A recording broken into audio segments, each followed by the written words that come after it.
प्रशांत किशोर की इस बात में वाकई दम है, और अगर नहीं है तो कोई साबित करके बताए। पहले इसको आप सुनिए, इसके बाद समझते हैं।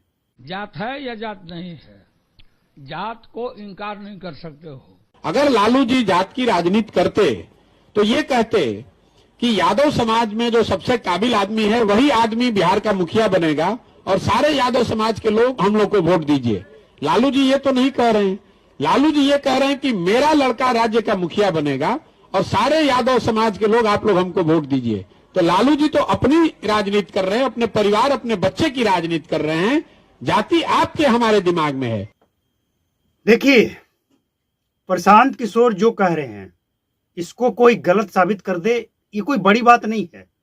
लेकिन आज हम आपको बताएं कि बिहार के अंदर जब से तेजस्वी यादव के कुछ बयान आए हैं, इसके बाद बिहार के अंदर जो यादव समाज के पढ़े लिखे नौजवान हैं, जो हमेशा तेजस्वी यादव, लालू यादव को, आरजेडी को सपोर्ट करते रहे हैं, वो आज कह रहे हैं कि नहीं, तेजस्वी यादव इस बयान से हम सहमत नहीं है।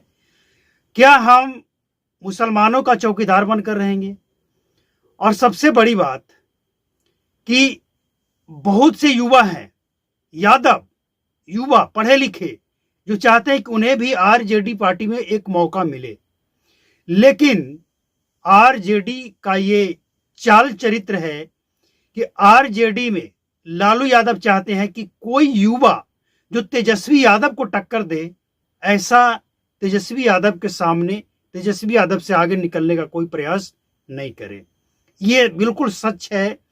और जो पढ़े लिखे हैं यादव, वो इस बात को समझ चुके हैं कि हमने बहुत झंडा ढोया, बहुत जयकारे लगाए, लेकिन ये पार्टी वो पार्टी है जो हमेशा सिर्फ अपने परिवार को बढ़ावा देता है। समझिए कि प्रशांत किशोर जो कह रहे हैं कि ये जात की राजनीति भी नहीं करते हैं। अगर जात की राजनीति कर रहे होते तो इनके जात में पढ़े लिखे नौजवानों की कोई कमी नहीं है। आखिर क्यों एक 9वीं फेल को क्यों आरजेडी की तरफ से मुख्यमंत्री बनाने के लिए इतनी उतावलापन देखने को मिल रहा है? क्यों? वजह क्या है? इसलिए कि वो लालू यादव के बेटे हैं। बस पार्टी परिवार नहीं होता है, ये कोई खानदानी संपत्ति नहीं है कि लालू यादव के बाद जो दावेदार होगा तेजस्वी ही होगा, तेज प्रताप ही होगा।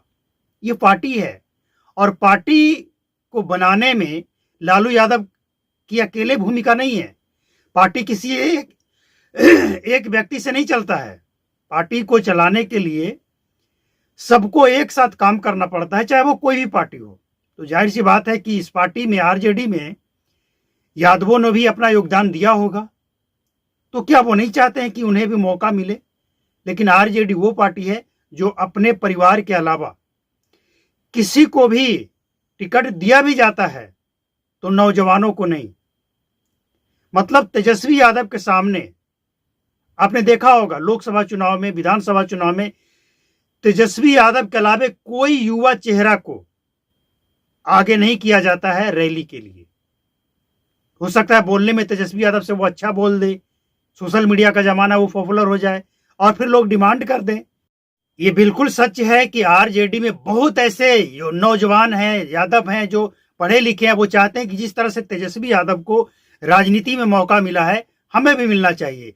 बहुत से ऐसे टुनटुन यादव जैसे कई लोगों को हमने सुना कि वो चाहते हैं कि राजनीति में आए, उनको मौका मिले, टिकट मिले। लेकिन एक बात यहाँ पे स्पष्ट है कि आरजेडी एक ऐसी पार्टी है जो पार्टी को भी अपना बाप दादा का संपत्ति समझता है। ये मतलब ये अपने बाप की जागीर समझता है अपने पार्टी को, कि इस पार्टी में तेजस्वी यादव के सामने कोई युवा, नौजवान, पढ़ा लिखा आगे नहीं आ सकता है। लोकसभा, विधानसभा चुनाव में कई रैलियां हुई, लेकिन क्या आरजेडी में कोई युवा नहीं है, यादव नहीं है, और कोई नहीं है जो तेजस्वी यादव के साथ सभा कर सके?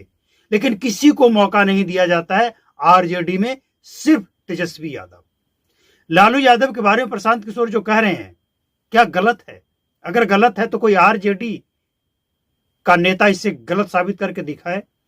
और गलत साबित करके दिखाए का मतलब यह है कि आरजेडी में पढ़े लिखे जो यादव हैं उनको मौका दे, और मौका देकर देखे वो तेजस्वी यादव से अच्छा बोलेगा और करेगा, क्षमता है, पढ़ा लिखा है।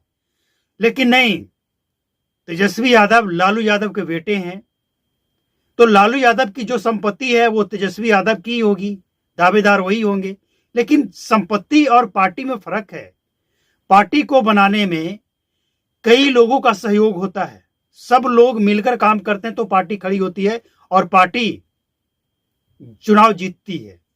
लेकिन संपत्ति बनाने में पार्टी का मुखिया, जो घर का मुखिया, जो कमाने वाला है, उसका योगदान होता है। तो पार्टी और पर्सनल संपत्ति में फर्क है।